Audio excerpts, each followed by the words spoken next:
حضرات، اگر انسان اس بات پر غور کرے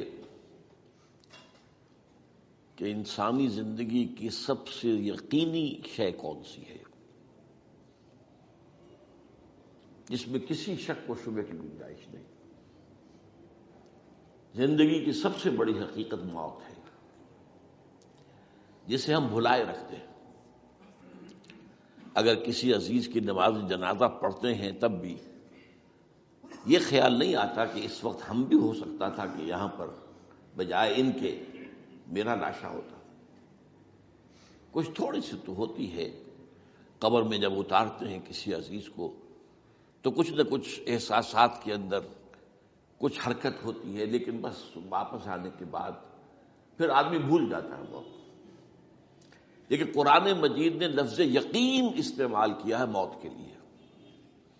سورہ حجر کی آخری آیت ہے، حضور سے خطاب کر کے فرمایا وَاعْبُدْ رَبَّكَ حَتَّىٰ يَأْتِيَكَ الْيَقِينُ۔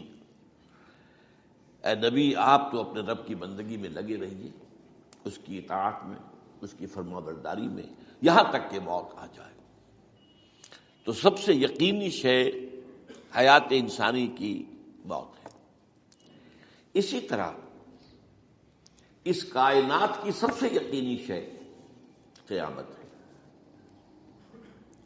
کچھ عرصے پہلے تک جب سائنس آئی تھی، خاص طور پر نیوٹن کا دور تھا، آپ کو یاد ہوگا بہت سو کو جو اصول تھے، میٹر از انڈسٹرکٹیبل، میٹر ڈسٹرائے نہیں ہو سکتا۔ عام گمان یہ تھا کہ کائنات ہمیشہ سے ہے، ہمیشہ رہے گی۔ یہ اس دور کا یہ تھا جو ذہنوں میں تصور تھا، جس کو نیوٹونین ایرا آف فزکس کہا جاتا ہے، فزکس کا نیوٹن کا دور۔ اور ویسے وہ بابا آدم ہے، ماڈرن فزکس کا باپ جو ہے وہ اس میں کوئی شک نہیں، نیوٹن ہے۔ ڈاکٹر مائیکل ہارٹ کی کتاب کا کئی دفعہ تذکرہ میں نے کیا آپ سے کہ تاریخ انسانی کے 100 اشخاص چن لیے جنہوں نے تاریخ کے دھارے کو رخ موڑا، اور ان 100 میں پھر گریڈیشن قائم کی، a selection and gradation of the 100 most influential personalities of human history۔ Number 1 پر حضور کو لایا، نمبر 2 پر نیوٹن کو لایا۔ یہ ساری جو آپ دیکھ رہے ہیں سائنس کی ترقیاں اور اس کے اکتشافات، انکشافات، ایجادات، یہ سب جو ہے اس کا بابا آدم نیوٹن ہے۔ لیکن نیوٹونین فزکس کے اندر بہت سی خامیاں تھیں جو بعد میں واضح ہوئی ہیں، اور آج کا دور آئنسٹائن ایرا کہلاتا ہے۔ یہ تو اس وقت یہ تھا کہ میٹر انڈسٹرکٹیبل ہے، اب کہتے ہیں نہیں، میٹر تو ڈسٹرائے ہو سکتا ہے، it can change into energy at any time. اور آج تصور یہ ہے کہ اس کائنات کا آغاز بھی ایک خاص وقت پر تھا، بگ بینگ، جس کا ذکر کئی بار میں کر چکا ہوں، اور ایک وقت میں یہ کائنات پھر ختم ہو جائے گی۔ اور عجیب نقشہ سائنس آج وہی پیش کر رہی ہے جو قرآن مجید کی آیت میں ہے کہ اس دن ہم لپیٹ دیں گے آسمانوں کو، یوم نطوی السماء کطی السجل للکتب کما بدانا نعیدھا۔ یہ جس طریقے سے کہ پھل جھڑی ہوتی ہے وہ اس طریقے سے پھیلتی ہے، پھل جھڑی، تو اس طریقے سے یونیورس پھیلی ہے، اس کی گیلیکسیز جو ہیں پھیلی ہیں، اور پھر یہ ریورس ایکشن اسی طریقے سے ہوگا، یہ لپیٹ لیا جائے گا جیسے کہ پچھلے زمانے میں کتابوں کے تومار ہوتے تھے۔ کتابیں اس طرح کی نہیں ہوتی تھی مجلد جو آپ دیکھتے ہیں، بلکہ یہ کہ ایک کاغذ ہو گیا، پورا لکھ لیا، اب یہاں پر کچھ گوند لگایا، دوسرا کاغذ لگا دیا، اس کو طے کر لیا، اب اس کے بعد تیسرا کاغذ یہاں لگا دیا، یہ طے کرتے چلے آ رہے ہیں۔ اس کو اسکرولز کہتے تھے، دی ڈیڈ سی اسکرولز بہت مشہور ہوئے ہیں کہ یہ جو بحیرہ مردار ہے اس کے قریب کی کچھ غاروں میں سے انجیل کے بہت پرانے مینuscripts جو برآمد ہوئے تھے، تو ان کو ڈیڈ سی اسکرولز کہتے ہیں۔ تو یہی ہے۔ بہرحال میں نے عرض کیا کہ انسان کی انفرادی زندگی کی سب سے بڑی حقیقت موت، اس کائنات کی سب سے بڑی حقیقت قیامت۔ قیامت سے پہلے کے بارے میں ایک حقیقت ہے جس پر کہ ہر مسلمان کو یقین رکھنا چاہیے، اور وہ یہ ہے کہ اس قیامت سے پہلے پوری دنیا میں حق کا بول بالا ہوگا۔ اچھا، یہ وہ بات ہے جو دنیا کے اکثر مذاہب میں ہے، اکثر مذاہب میں، اور خاص طور پر جو 3 یہ مذاہب ہیں جنہیں ابراہیمی مذاہب کہا جاتا ہے، یہودیت، عیسائیت اور اسلام، میں جو صراحت کے ساتھ ہے۔ یہود کے ہاں بھی عقیدہ موجود ہے، عیسائیوں کے ہاں بھی ہے، مسلمانوں کے ہاں بھی ہے کہ اس سے پہلے، اس کائنات کے ختم ہونے سے پہلے، اس زمین کی قیامت آنے سے پہلے اس پر اللہ کا دین غالب ہوگا، کنگڈم آف ہیون اور ارتھ۔ اور یہی بات حضرت مسیح نے کہی تھی اپنے اس وقت کے جن یہودیوں سے مخاطب تھے، ریپینٹ، توبہ کر لو، for the kingdom of heaven is at hand. اب جو وہ ہے آسمانی بادشاہت آیا چاہتی ہے، وہ آسمانی بادشاہت تھی حضور کا ظہور صلی اللہ علیہ وسلم، جس سے کہ وہ آسمانی بادشاہت قائم ہوئی اور پھر پھیلی کتنے بڑے علاقے میں۔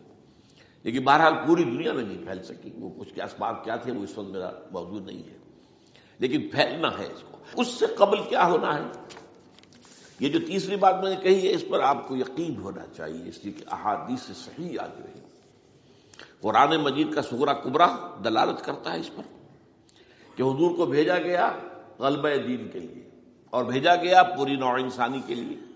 تو جب تک پوری نوع انسانی پر دین غالب نہ ہو، حضور کا مقصد بعثت ابھی مکمل نہیں ہے۔ اسی کو اقبال نے کہا تھا، وقت فرصت ہے کہاں، کام ابھی باقی ہے، نور توحید کا اتمام ابھی باقی ہے۔ یہ چمن معمور ہوگا نغمہ توحید سے، ایک وقت آئے گا کہ پورا یہ قرہ جو ہے نغمہ توحید کے ساتھ اس کا جو ہے گونج جائے گا، لیکن یہ کہ ابھی تو نہیں ہوا ہے، نہ ہونا ہے۔ اس سے پہلے کا معاملہ ایک ہے کہ جس کی خبریں دی گئی ہیں، اور وہ ہے کہ قیامت میں اس نظام دین حق کے غالب ہونے سے پہلے بڑی خوفناک جنگوں کا ایک سلسلہ ہے جس کی خبریں دی گئی۔ یہ یہود کے ہاں بھی ہیں خبریں موجود، عیسائیوں کے ہاں بھی ہیں، جو بائبل کا آخری باب ہے ریولیشنز آف سینٹ جان، وہ کاشفات یوحنا ترجمہ کیا جاتا ہے، اور حضور کی احادیث میں بھی موجود ہے۔ ملاحم، باب الملاحم، یہ بہت سی کتابوں کے اندر باقاعدہ ابواب ہیں، ایک باب الملاحم، جنگوں کا باب۔ ان میں سے ایک جنگ وہ ہے جسے کہا ہے اس یوحنا کی مکاشفات میں آرمگدان، اور غالباً اسی کو حضور نے قرار دیا ہے الملحمۃ العظمیٰ، عظیم ترین جنگ، الملحمۃ الکبریٰ۔ تو یہ بھی یقینی چیزیں ہیں کہ جو ہونے والی ہے۔ یہ ملاحم کیوں ہوں گے؟ آپ اس میں اچھی طرح سمجھ لیجئے کہ اس میں ایک تو ہے عذاب اکبر جو آئے گا یہودیوں پر، ایک ہے عذاب اصغر جو آئے گا مسلمانوں پر۔ میں نے یہ آج سے 20 سال پہلے کتاب لکھی تھی، وہ جو مختلف، پہلے تو وہ نوائے وقت کے اندر کالم کی شکل میں شائع ہوئی تھی، پھر یہ کہ موجودہ اور سابقہ مسلمان امتوں کا ماضی، حال اور مستقبل، غالباً اس وقت آؤٹ آف پرنٹ ہے وہ کتاب۔ بہرحال جن کو بھی دلچسپی ہو وہ اسے کہیں سے حاصل کر لیں، لائبریری سے، مکتبے سے مل جائے گی، پڑھے اس کو۔ یہ 20-22 سال پہلے کی بات ہے، کوئی آج کی بات نہیں۔ تو اس میں ان تمام چیزوں کا میں نے تذکرہ کیا ہے، اس لیے کہ عذاب اکبر اس کو کہتے ہیں کہ کسی قوم کا نام و نشان مٹا دیا جائے۔ یہ عذاب اکبر آتا تھا صرف ان قوموں پر جن کے طرف رسول بھیجے گئے اور قوموں نے بحث کے مجموعی رسولوں کا انکار کیا، ان پر وہ عذاب آئے۔ اس سے عذاب استیصال بھی کہتے ہیں۔ فَقُطِعَ دَابِرُ الْقَوْمِ الَّذِينَ ظَلَمُوا، ان کی جڑ کاٹ دی گئی۔ ایک جڑ کاٹنا ہوتا ہے، درخت کو کاٹنا ہوتا ہے، درخت تو کٹے گا تو پھر دوبارہ جڑ میں سے شاید وہ نکل آئے، لیکن نہیں، جڑ سے اکھیڑ۔ لَا يُرَىٰ إِلَّا مَسَاكِنُهُمْ، یہ عذاب جو ہے اب کسی قوم پر نہیں آ سکتا، اس لیے کہ اب کوئی رسول تو آئے گا ہی نہیں، لیکن ایک قوم پر یہ تاریخ کے قرضے کی حیثیت سے موجود ہے، اور وہ قوم یہود ہے۔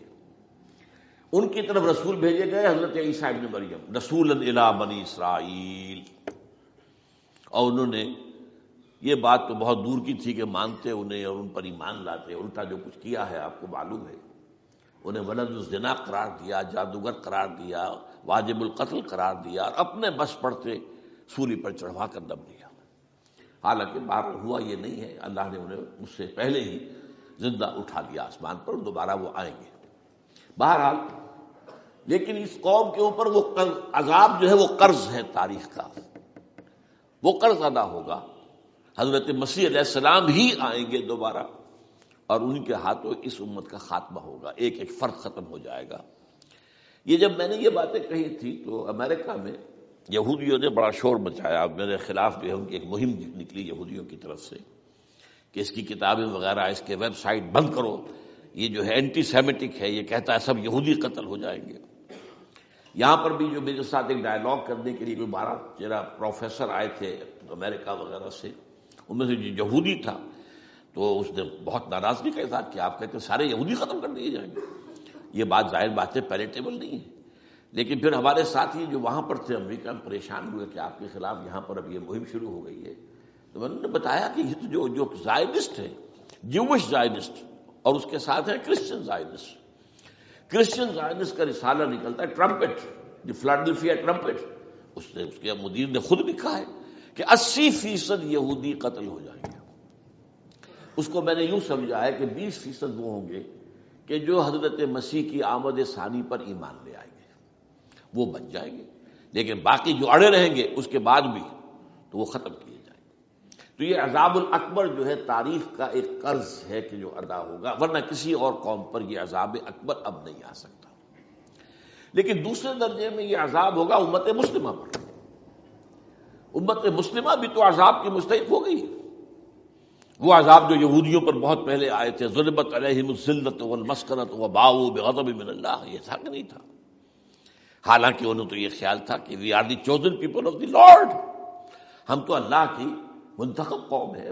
وی آر دی، قرآن کہتا ہے کہ ان کا قول یہ تھا نحن ابناء اللہ واحباؤہ، ہم تو اللہ کے بیٹوں کی طرح ہیں اور اللہ کی جو ہے بہت چہیتے ہیں۔ کہ عذاب آئے، نبوکدنضر کے ہاتھوں آیا، اسیرینز کے ہاتھوں آیا، پھر یونانیوں کے ہاتھوں، الیگزینڈر دی گریٹ کے ہاتھوں آیا، پھر رومنوں کے ذریعے سے آیا، اور پچھلی صدی میں جرمنوں کے ذریعے سے آیا۔ تو عذاب آئے، یہ عذاب، لیکن قوم ختم نہیں ہوئی۔ وہ عذاب اکبر نہیں تھے، یہ عذاب مختلف حصوں میں آئے اور بڑی بڑی تباہیاں آئیں، لیکن وہ عذاب اکبر نہیں تھے۔ اسی طرح کے عذاب ہم پر بھی آئے، ہم پر کروسیڈرز آئے اور لاکھوں مسلمان قتل ہوئے۔ یروشلم ہمارے ہاتھ سے 88 برس تک نکلا رہا اور اس پر عیسائیوں کا قبضہ رہا، ندیاں خون کی بہہ گئی مسلمانوں کی، اور پورا میڈیٹرینین کا ایریا جو ہے تقریباً قبضے میں رہا ہے عیسائیوں کے۔ پورا یورپ اس وقت آیا تھا۔ یہ جو کروسیڈ ہے 250 برس تک وہ جاری رہے، waves after waves of the crusaders coming and attacking and conquering the cities. یہ جتنی بھی فلسطین وغیرہ کا علاقہ ہے جس کے اندر ان کا اثار ہے، اور شام کا علاقہ ساحلی۔ پھر آپ کو معلوم ہے ہمارے اوپر عذاب اس سے بھی بڑا، اس سے کئی گنا بڑا آیا تاتاریوں کے ہاتھوں،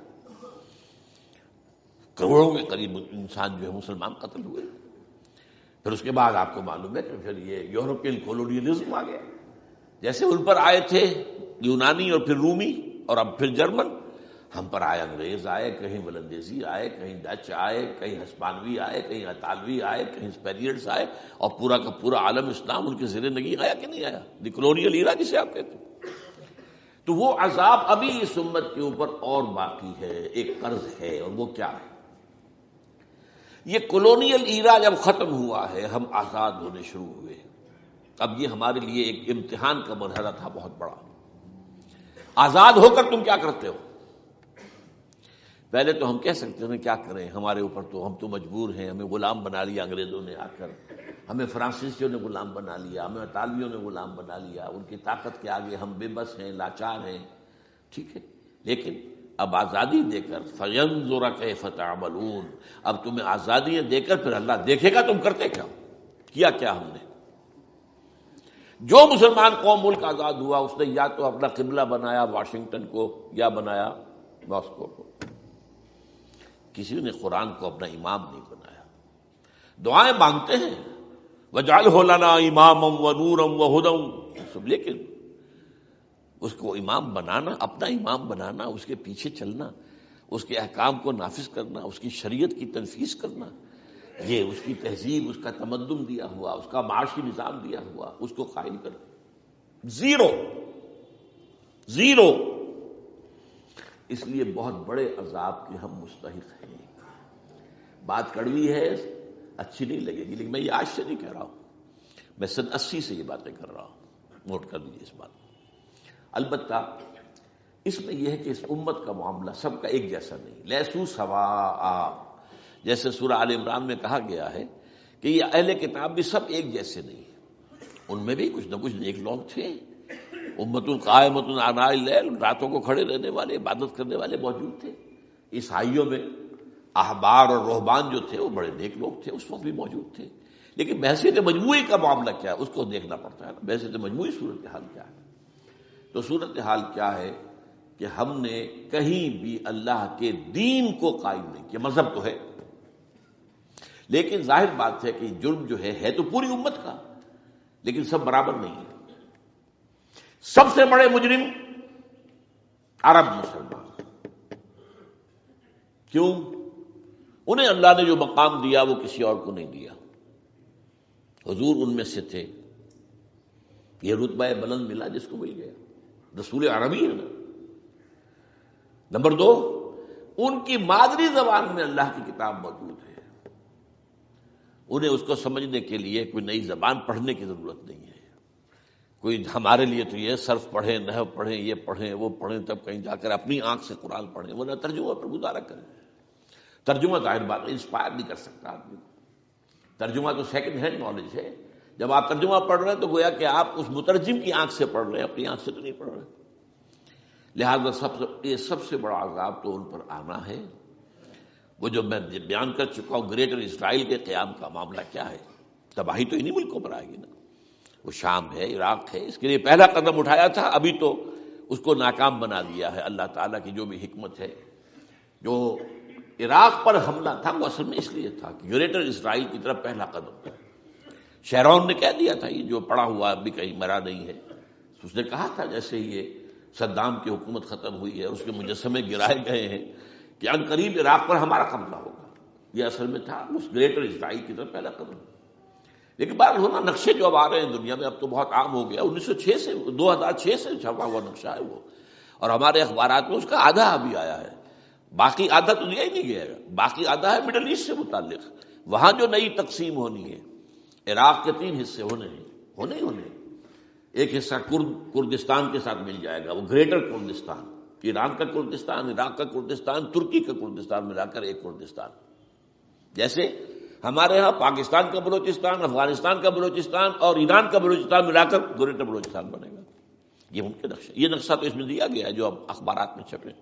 وہ اگلا حصہ جو ہے وہ میں آپ کو بتا رہا ہوں، اور جو سعودی عرب کے ٹکڑے ہوں گے کہ ایک چھوٹی سی ریاست بنا دی جائے گی مکہ مدینہ شہروں کے اوپر مشتمل، یہ ویٹیکان ہوگا، جیسے ویٹیکان سٹی ہے روم کے اندر، یہ عیسائیوں کا ایک بڑا مرکز ہے، تو وہ ایک چھوٹی سی حکومت اسے کہتے ہیں، علیحدہ ہے، وہاں اطالوی حکومت کا قبضہ نہیں ہے، وہاں پہ ان کی اپنی حکومت ہے، پوپ کی حکومت ہے۔ ایسے ایک ویٹیکن، گویا کہ ایک مسلم ویٹیکن بنا دیا جائے گا مدینہ، یہ ان کے نقشے ہیں۔ یہ نہ سمجھے کہ ایسا ہوگا، یہ تو اللہ جانتا ہے، لیکن یہ کہ جو ہوگا وہ تو میں نے کئی دفعہ کہا، وہ تو اللہ کو معلوم ہے، یمکرون و یمکر اللہ، وہ اپنی سے چالیں چل رہے ہیں، اللہ اپنی چال چل رہا ہے، لیکن نقشوں کی یہ۔ بہرحال اس میں جو بھی ہے یقیناً ایک حد تک کامیابی انہیں ہوگی جس کی خبریں ہمیں دی گئی ہیں۔ گریٹر اسرائیل ایک دفعہ قائم ہوگا، سعودی عرب سے بھی شمالی حصہ لے لیا جائے گا، مدینے میں داخل نہیں ہو سکیں گے بس۔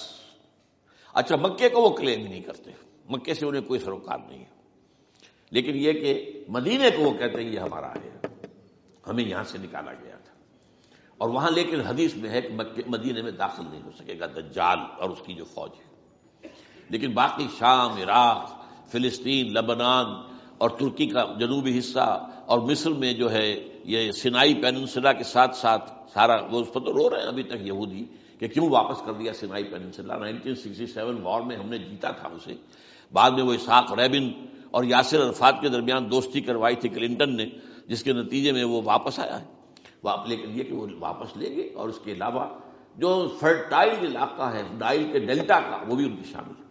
تو یہ ظاہر بات ہے جب یہ ہوگا تو بڑی تباہی آئے گی، اس میں تو کوئی شک ہی نہیں۔ تو سب سے بڑی تباہی مسلمانان عرب پہ آئے گی، اور کیوں ہوگی؟ مستحق ہیں اس کے، انہوں نے اس کے باوجود کہ قرآن ان کی اپنی زبان میں ہے، انہوں نے اس قرآن کو اپنا امام نہیں بنایا۔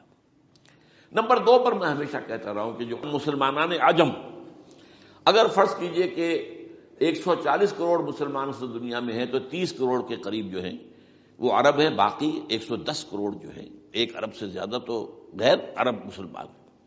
ان میں سب سے بڑے مجرم جو ہے وہ ہم مسلمانوں نے پاکستان، ہم نے ایک تقسیم کرائی اسلام کے نام پر، ہم نے کہا کہ ہم اسلام کا نظام قائم کریں گے، اور اللہ نے ہمیں معجزے کے طور پر ملک عطا کر دیا پاکستان۔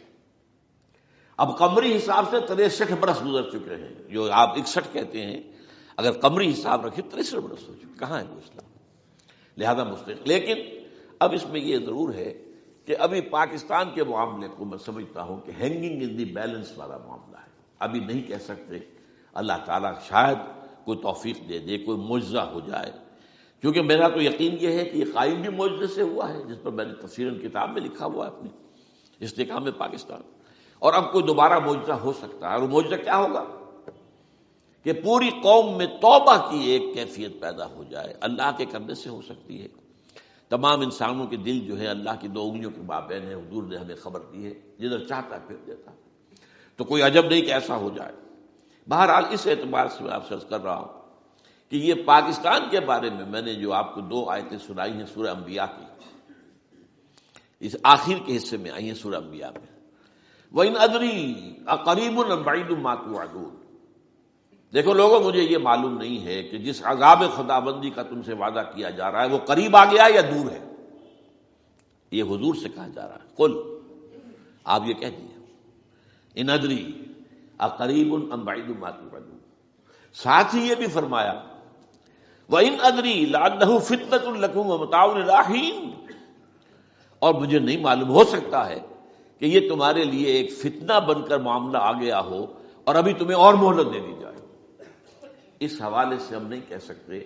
اب آپ کو معلوم ہے، میں تفصیل سے بیان کر چکا ہوں جس طریقے سے مجموعی طور پر پاکستان میں گھیراؤ کیا گیا ہے، اور جس طریقے سے یہ جتنا نیو کونز کا اور کرسچن اور جو جیوش زائنس ہیں، اور اب ان کے اندر اضافہ کیجیے ہندو زائنس کا، اب یہ جس طریقے سے گھیرے کے اندر لے رہے ہیں پاکستان کو. جس طرح بھارت کی فوج افغانستان میں بھی آ رہی ہے، اس نے اپنے کتنے قونصل خانے کھولے ہوئے ہیں افغانستان میں. کس لیے؟ جو کچھ وہ ہو رہا ہے بلوچستان کے اندر، جو کچھ ہمارا پورا صوبہ سرحد ہے، اور اس سے آگے بڑھ کر جو کچھ کراچی میں ہو رہا ہے، یہ سارے معاملات جو ہیں وہ دیکھ لیجئے تو گویا کہ باہر سے ہمارا گھیراؤ مکمل ہو چکا ہے. اور اس میں یہ ہے کہ تازہ جو بمبئی کے اندر جو ہوئے ہیں معاملات وہ نوٹ کیجئے کس طریقے سے.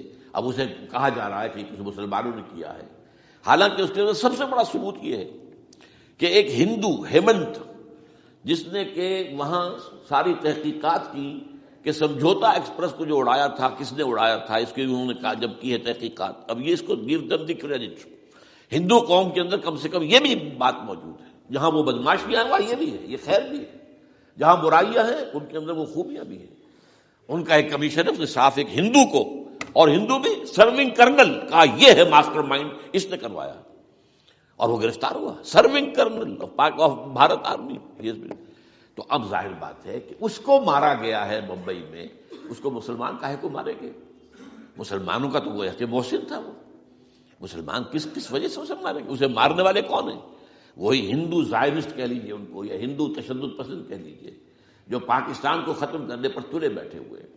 یہ ان کا در حقیقت کام ہے کہ اس شخص نے اتنی بڑی حرکت کی کہ ہمیں جو ہے ہماری سازش کو بے نقاب کر دیا. تو اصل میں لیکن یہ سب کچھ جو ہو رہا ہے وقتی طور پر تو بہت زیادہ طوفان اور جوش آیا تھا. معلوم ہوتا تھا کہ شاید 9/11 والا معاملہ جو تھا نیو یارک کا، اس کے نتیجے میں جو ایک دم امریکہ جو ہے نکلا ہے غصے کے اندر، اور پوری قوم اس کی کھڑی ہو گئی اور پوری دنیا جمع ہو گئی افغانستان پر حملے کے لیے. شاید ایسا معاملہ ہو جائے، لیکن نہیں، اللہ کا شکر ہے کہ یہ معاملہ جو ہے ان ادری لعلہ فتنۃ لکم ومتاع الی حین. ابھی کل کی جو تازہ ترین رپورٹ ہے وہ یہ ہے کہ اوباما کو بریفنگ دی گئی ہے کہ پاکستان کے جو نیوکلیئر بامز ہیں وہ ولنریبل ہیں، اور ان کے اندر اندیشہ ہے کہ وہ جو ہے شدت پسندوں کے ہاتھ میں نہ پڑ جائیں. اس کو کوئی نہ کوئی بہانہ انہوں نے بنانا. یہ جو میں آپ سے عرض کر چکا ہوں، کچھ ہمارے لوگوں کو یہ امیدیں ہو گئی تھی براک اوباما کے آنے سے. یہ میں نے پھر اس کے بعد ایک مضمون میں پڑھا ہے، آپ کے لیے بھی نئی بات ہوگی. براک کا لفظ جو ہے اس میں یہ بھی اسلامی ہے، یہ برکت سے ہے، اس لیے کہ اس کا باپ جو ہے وہ سواحلی علاقے کا، سواحلی زبان جو ہے کینیا کا ساحلی علاقہ جو ہے وہ سواحلی زبان جو ہے اس میں عربی کی بڑی آمیزش ہے، کیونکہ وہ تو بہت قریب ہے نا. عرب سے کتنا فاصلہ ہے، وہ درمیان میں وہ ریڈ سی ہے، بڑا چھوٹا سا سمندر ہے. تو سواحلی زبان میں عربی اثرات ہیں. تو یہ برکت والی بات، جیسے ہم کہتے ہیں کسی کا نام برکت حسین، برکت علی، تو یہ وہ ہے باراک برکت والا، باراک حسین، اور پھر حسین کا نظر موجود. تو اس سے بڑی توقعات ہو گئی تھی، لیکن نظر یہ آ رہا ہے کہ جو بش کا ایجنڈا تھا، اس لیے کہ اصل میں اس کی پالیسی بنانے والے میں آپ کو بتا چکا ہوں کوئی ایک فرد نہیں ہوتا وہاں تو پورے ادارے ہیں، بڑے بڑے تھنک ٹینکس ہیں. اور یہ ثابت ہو گیا ہے کہ اس اوباما نے آتے ہی سب سے زیادہ کٹر جو زائرسٹ تھا امریکہ کے اندر، جس کا نام ہی اسرائیل ہے، اسرائیل رحم، جو ہے اسرائیل رحم ایمانویل، اس کو اپنا بنایا chief of the white house staff. اور یہ وہ شخص ہوتا ہے کہ جو گویا کہ جس کے گھیرے میں ہوتا ہے صدر امریکہ کا. صدر سے کون مل سکتا ہے یہی فیصلہ کرے گا، کون نہیں مل سکتا یہ فیصلہ کرے گا، کون سی رپورٹ صدر تک جائے گی یہ فیصلہ کرے گا، کون سی رپورٹ روک لی جائے گی یہ فیصلہ کرے گا. تو گویا کہ صدر کے کان بھی ہو، صدر کی آنکھ بھی ہو، لہذا صدر جو ہے اس کے تو اوپر گھیرا ہوتا ہو. اور اس سے بھی آگے بڑھ کر نوٹ کیجیے، میں نے آپ کو پہلے بتایا بھی تھا، ساؤتھ ایشیا کے لیے اس نے اپنا ایڈوائزر بنایا ہے ایک ہندو کو. اس کا نام ہے سونال شاہ.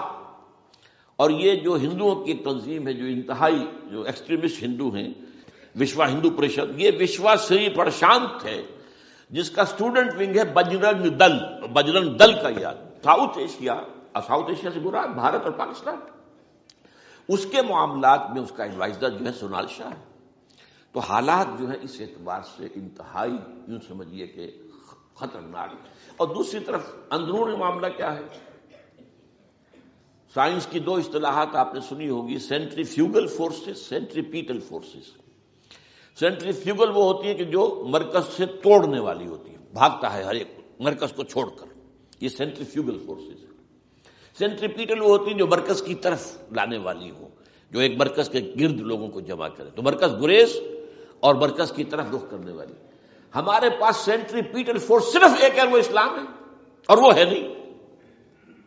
ہر چند کہیں کہ ہے، نہیں ہے. کہاں ہے نظام؟ کہاں ہے؟ مذہب تو ہے، مذہب تو انڈیا میں بھی ہے، مذہب امریکہ میں بھی ہے، مذہب کی تو کوئی کمی نہیں ہے.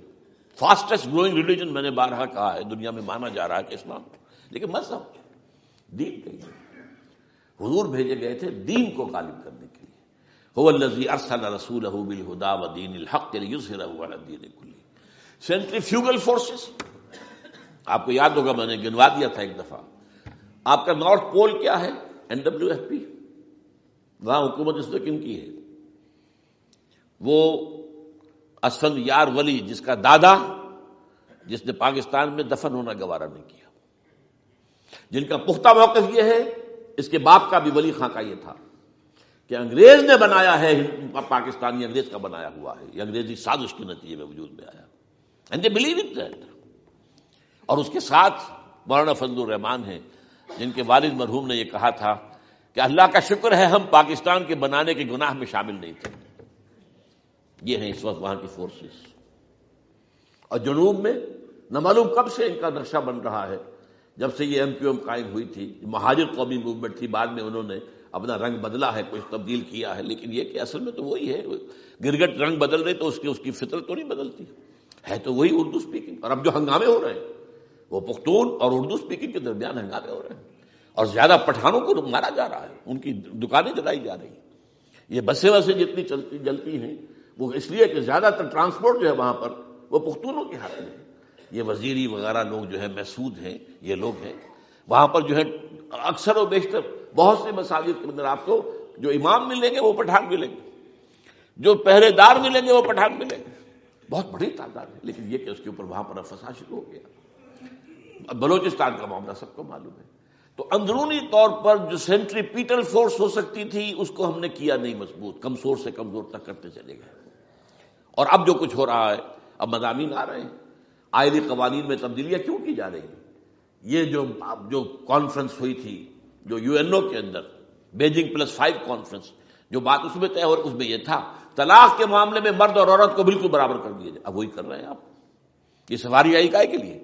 جیسے مرد طلاق دے سکتا ہے عورت بھی طلاق دے سکتی ہے. اسلام میں یہ نہیں ہے. اسلام میں یہ ہے کہ عورت طلاق لے سکتی ہے، دے نہیں سکتی. وہ لے گی یا تو شوہر سے خود کہے بھائی تم مجھے آزاد کر دو، تم نے مجھے مہر دیا تھا میں واپس کرتی ہوں، یا یہ آدھا لے لو، یا یہ ہے کہ وہ اپنے بڑوں سے بزرگوں سے اور اس کے بڑوں بزرگوں کو بیچ میں ڈالے، یا عدالت میں جائے. عدالت اگر کو قائل کر دے گی کہ عدالت کے واقعی اس کے معاملات ان کے صحیح اب نہیں نبھ سکتے، وہ سیپریٹ کر دیں گے. وہ ایک ہے خلا لی جا سکتی ہے، طلاق دی نہیں جا سکتی، یہ فرق رکھا گیا۔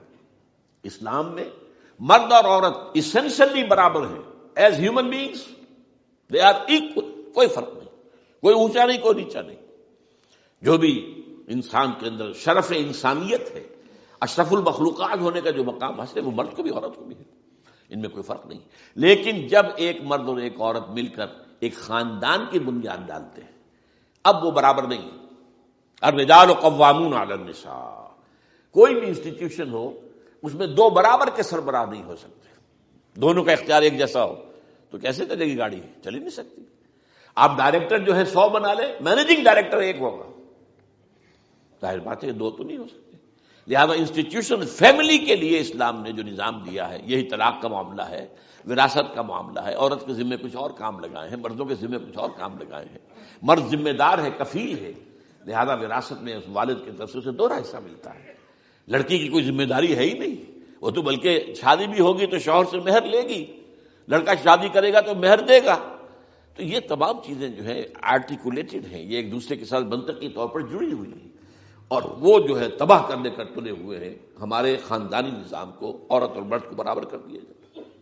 یہ سارا، اور اس سے پہلے جو آیا تھا معاملہ وہ بھی تقریباً یہ ہے کہ زنا کے معاملے سے جو خوف ہو سکتا تھا عورت کو وہ ختم ہو جائے، اس لیے کہ عورت کا معاملہ کیا ہے، اگر زنا سے حمل رہ گیا تو اس کا ثبوت تو آ گیا، کوئی اور گواہ ہے یا نہیں ہے، یہ حمل کہاں سے لائی ہو تم؟ ٹھیک ہے، طے کیا کر دیا، پرچہ بھی درج نہیں ہو سکتا اس کا جب تک کہ 4 چشمدید گواہ جا کر کسی مجسٹریٹ کے سامنے گواہی نہ دیں کہ ہم نے اپنی آنکھوں سے دیکھا ہے، تب پرچہ درج ہوگا، تحقیق اس کے بعد ہوگی۔ یہ کہاں ہوگا؟ اس کا مطلب ہے وہ خوف ختم، جو خوف ہو سکتا تھا، جو عورت کو روکتا ہے۔ ایک تو یہ کہ ہمارے ہاں وہ جو بھی آبادی کا معاملہ تھا اور یہ جو برتھ کنٹرول کے معاملے نے آ کر خوف ختم کیے تھے، اور اس کی باقاعدہ جو ہے امریکہ میں، یورپ میں تعلیم دی جاتی ہے، ٹین ایجرز کو اسکولوں کے اندر سکھایا جاتا ہے کہ تم جو چاہو کرو، لیکن یہ کہ یہ ذرا یہ احتیاط کرو، بس اللہ خیر سمجھ۔ وہی اسی رنگ پر ہماری تہذیب کو لے جانا چاہتے ہیں۔ اب یہ دونوں نقشے ایسے ہیں کہ جس کے نتیجے میں، جیسا کہ میں نے عرض کیا، محسوس ایسا ہوتا ہے، یہ میں ابھی کہہ رہا ہوں، میں یقین سے نہیں کہہ سکتا، وَإِنْ أَدْرِي لَعَلَّهُ فِتْنَةٌ لَكُمْ وَمَتَاعٌ إِلَىٰ حِينٍ، ہو سکتا ہے، ہوپنگ اگینسٹ ہوپ، ہو سکتا ہے کوئی معجزہ آ جائے اللہ تعالیٰ کی طرف سے، جیسے کہ پہلے معجزہ آیا تھا تو خدایا آن کرم بارے دیگر کو نے اللہ دوبارہ بھی معجزہ دکھا، اور ان تمام سختیوں سے، ان تمام سے ہمیں گزار کر اس کا امکان موجود ہے، امکان کو میں نفی نہیں کر سکتا، اس لیے کہ اللہ کی قدرت ہے۔ یخرج الحی من المیت، مردے سے زندہ کو برآمد کرتا ہے۔ ایک قوم مر چکی ہو، اس میں سے ایک زندہ قوم برآمد ہو جائے، جیسا کہ میں نے پچھلے سال جو تحریک چلی تھی، جو وہ کلا کے میں نے کہا تھا کہ مجھے یہ گمان ہوا کہ میں یہ سمجھ بیٹھا تھا کہ یہ قوم بالکل مر چکی ہے، لیکن نہیں، جان ہے۔ یہ میں اس سے پہلے یہ جملہ کہا کرتا تھا، it's no use whipping the dead horse, لیکن میں نے کہا نہیں، جان ہے اس میں۔ ہمارے ہاں کا پڑھا لکھا طبقہ، تعلیم یافتہ لوگ، انہوں نے جو سختیاں جھیلی ہیں، جس طریقے سے مصائب برداشت کر کے انہوں نے اس تحریک کو برقرار رکھا ہے، اب تک رکھا ہوا ہے، یہ بہت بڑا کارنامہ ہے، اور اس سے معلوم ہوتا ہے، اس سے کچھ نہ کچھ امید کی کوئی کرن پھوٹتی نظر آتی ہے۔ لیکن باقی جو لوگ کہتے ہیں کہ نہیں بس یہ تو بنا ہے اللہ کے حکم سے اور قائم رہے گا، ان سے میں کہا کرتا ہوں کہ وہ اللہ کی سنت سے واقف نہیں ہے۔ اللہ کی سنت سزا کی بھی تو ہے نا، اللہ تعالیٰ رسی دراز کرتا ہے، ایک دم کھینچ بھی لیتا ہے، یہ بھی اللہ کی سنت ہے، مہلت دیتا ہے، پھر ایک دم جو ہے ایک وقت کے اوپر آ کر فیصلہ بھی کر دیتا ہے۔ تو عجب نہیں، ڈرتے رہنا چاہیے، کچھ پتہ نہیں۔ ما غرک بربک الکریم، یہ قرآن مجید میں یہ مضمون کئی بار آیا ہے کہ لوگوں کو بعض اوقات شیطان جو ہے یہ دھوکہ، اللہ بڑا کریم ہے، بڑا غفور ہے، بڑا رحم کرنے والا۔ بھائی وہ کریم ہے، غفور ہے، لیکن منتقم بھی ہے۔ انا من المجرمین منتقمون، ہم ان مجرموں سے انتقام لے کر رہیں گے۔ وہ تو منتقم بھی تو ہے، وہ سزا بھی تو دیتا ہے۔ اس نے جہنم جو ہے یہ کوئی ڈیکوریشن پیس کے طور پر تو نہیں بنائی ہے، کس لیے بنائی ہے؟ وہ تو ہم نے فیصلہ کیا ہے، لَأَمْلَأَنَّ جَهَنَّمَ مِنَ الْجِنَّةِ وَالنَّاسِ أَجْمَعِينَ، یہ میں نے طے کیا ہوا ہے۔ تو اللہ تعالیٰ جو ہے سزا بھی دیتا ہے، تو اللہ تعالیٰ ہمیں اس سے بچائے۔ بہرحال ہو سکتا ہے کہ اس کے بعد بھی اللہ تعالیٰ ہمیں اور مہلت دے دے، اور اس مہلت کے لیے اس کرنے کا کام کیا ہے؟ کرنے کا کام یہ ہوگا دعا اور توبہ. پہلے توبہ کی جائے پھر دعا، ورنہ دعا قبول نہیں ہوتی. پہلا کام توبہ ہے. یا ایھا الذین آمنوا توبوا الی اللہ توبۃ نصوحا، اے اہل ایمان اللہ کی جناب میں توبہ کرو، خالص توبہ. کیا مطلب ہے؟ اپنی زندگیوں میں سے شریعت کے خلاف، ویسے بھی اخلاقیات کے خلاف، جھوٹ، دغا، فریب، دھوکہ، غبن، سب کو ختم کرو. سود، بے پردگی، عریانی، فحاشی ختم کرو. طے کر لو کوئی شخص شریعت کے خلاف اور اخلاقیات کے خلاف. صرف شریعت نہیں، ایک بنیادی انسانی اخلاقیات ہوتی ہیں، اس کے سارے تقاضے پورے کر دیں جو ہمارے یہاں ختم ہو چکے ہیں. میں نے جیسا کہ بارہا کہا ہے کہ اس وقت دنیا کی سب سے بڑی منافق ترین قوم جو ہے مسلمانان پاکستان ہے.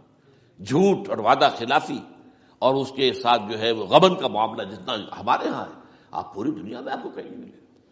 تو اس لیے پہلے توبہ کی جائے اور پھر دعا کی جائے. اس لیے میں نے آپ کو حدیث سنائی کہ اللہ کے فیصلے کو بھی کبھی کبھی دعا جو ہے لوٹا دیتی ہے. لیکن وہ دعا کب ہو؟ جب آپ نے اللہ کے ساتھ اپنا معاملہ صحیح کر لیا ہو. فرمایا حضور نے، جو میں نے ترمذی کی روایت آپ کو سنائی، لا يرد القضاء الا الدعاء. اللہ کا فیصلہ بھی کبھی کبھی اللہ تعالیٰ کسی فیصلے کو مؤخر کر دیتا ہے.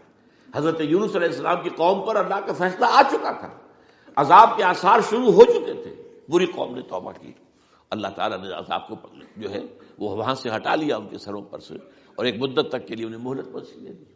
تو اس کے لیے تو یہ ہے کہ توبہ کی جائے اور دعا کی جائے. اور اس میں یہ ہے کہ اس میں اس توبہ کا ایک حصہ لازماً یہ ہونا چاہیے کہ ہم طے کر لیں کہ اللہ اب مجھے اپنی بہترین توانائیاں، اپنی قوتیں، صلاحیتیں، وسائل خرچ کرنے ہیں اور تیرے دین کو قائم کرنے کے لیے. اس کے لیے کسی نہ کسی جماعت کے اندر، جس کو بھی آدمی سمجھے کہ ہاں یہ بہترین جماعت ہے، یہ صحیح ترین جماعت ہے، یہ واقعی اسلام کو قائم کرنے کے لیے کام کر رہے ہیں اور واقعی اس طریقے سے کر رہے ہیں جس طریقے سے وہ ہو سکتا ہے. اگر آپ اس پر لیکن لازم سمجھیں لا اسلام الا بالجماعہ، کوئی اسلام نہیں ہے جماعت کے بغیر. یہ حضرت عمر رضی اللہ تعالیٰ عنہ قول ہے.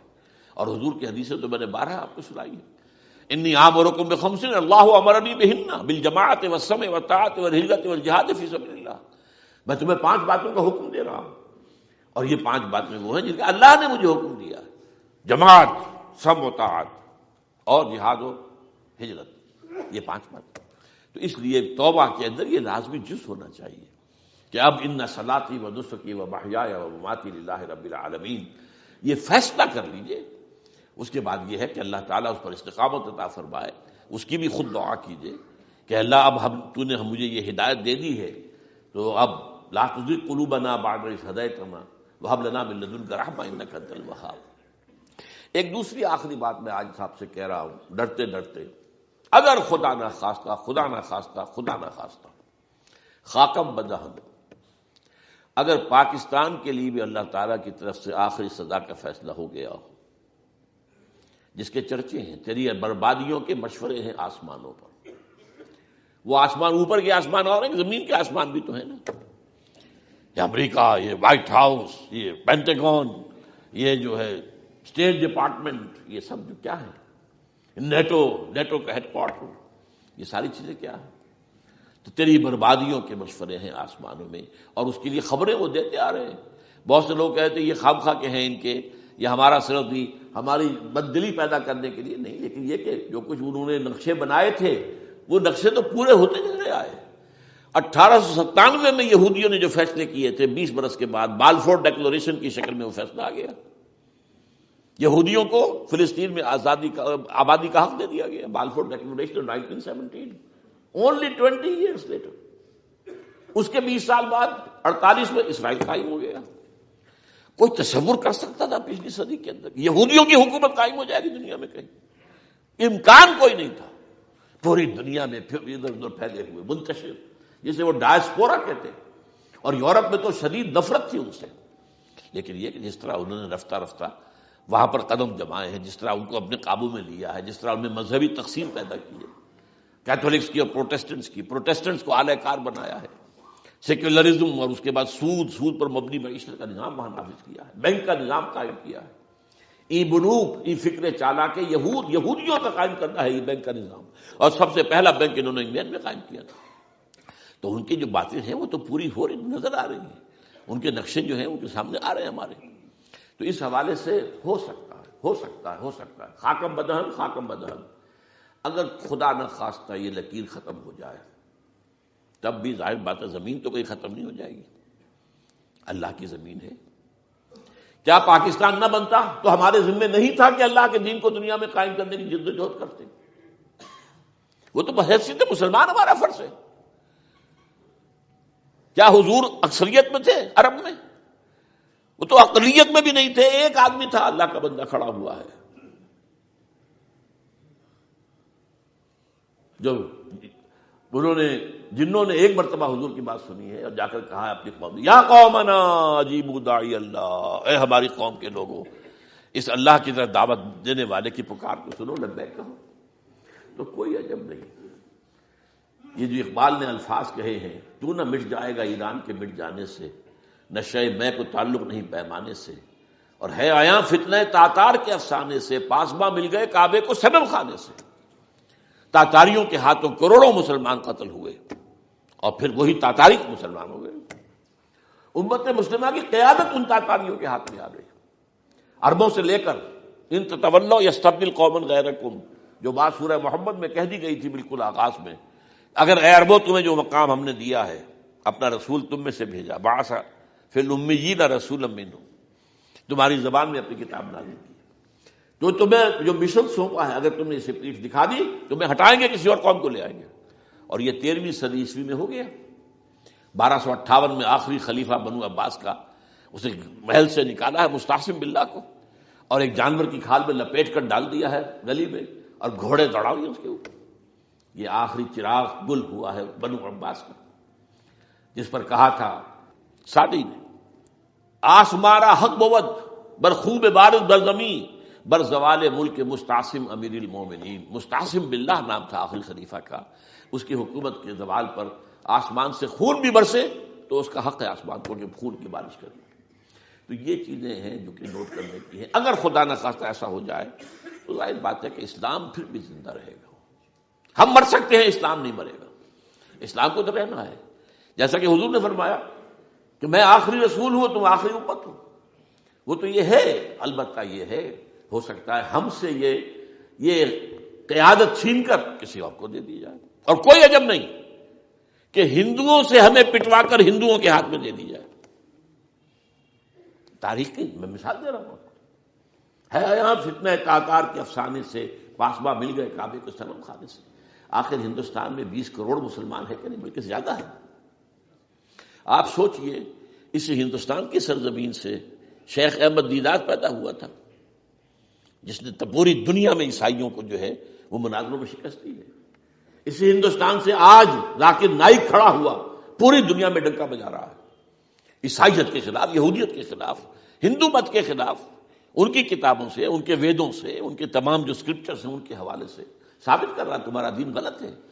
تمہارے ہاں تو محمد کی بشارتیں موجود ہیں، دیکھو یہ ہے، یہ کتابیں ہیں، یہ پڑھی انہوں نے.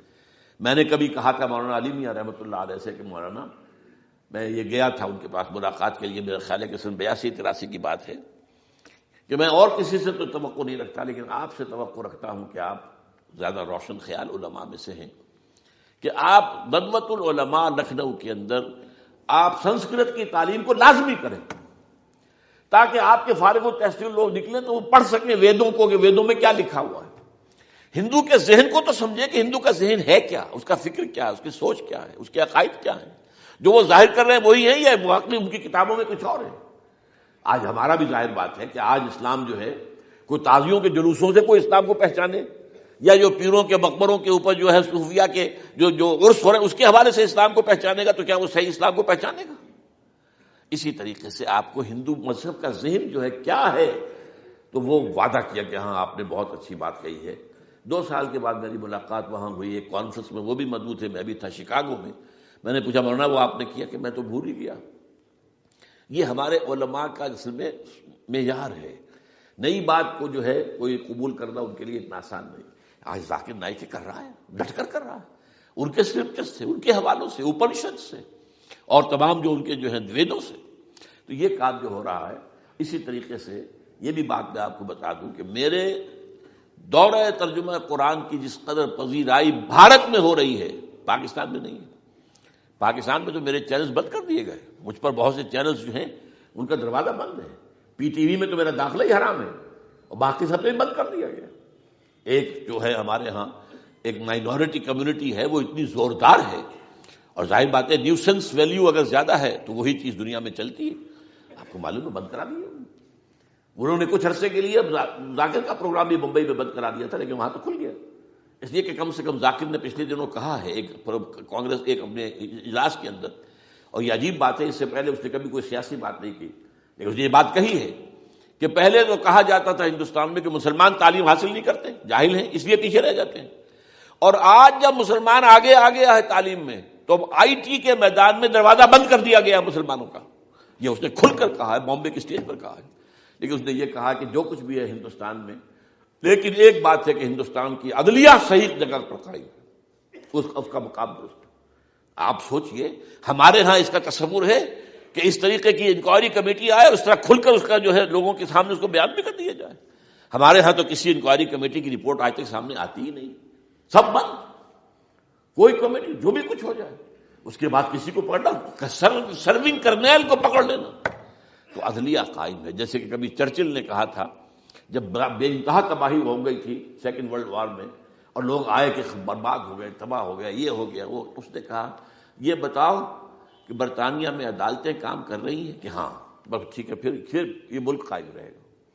یہ معاملہ جو ہے بھارت کے اندر عدالتیں ہیں چل رہی ہیں. تو اس حوالے سے کوئی عجب نہیں، کوئی عجب نہیں. ہمیں اصل میں جیسا کہ میں نے کہا تھا کہ ہم وطن پرست نہیں ہیں، ہم زمین پرست نہیں ہیں.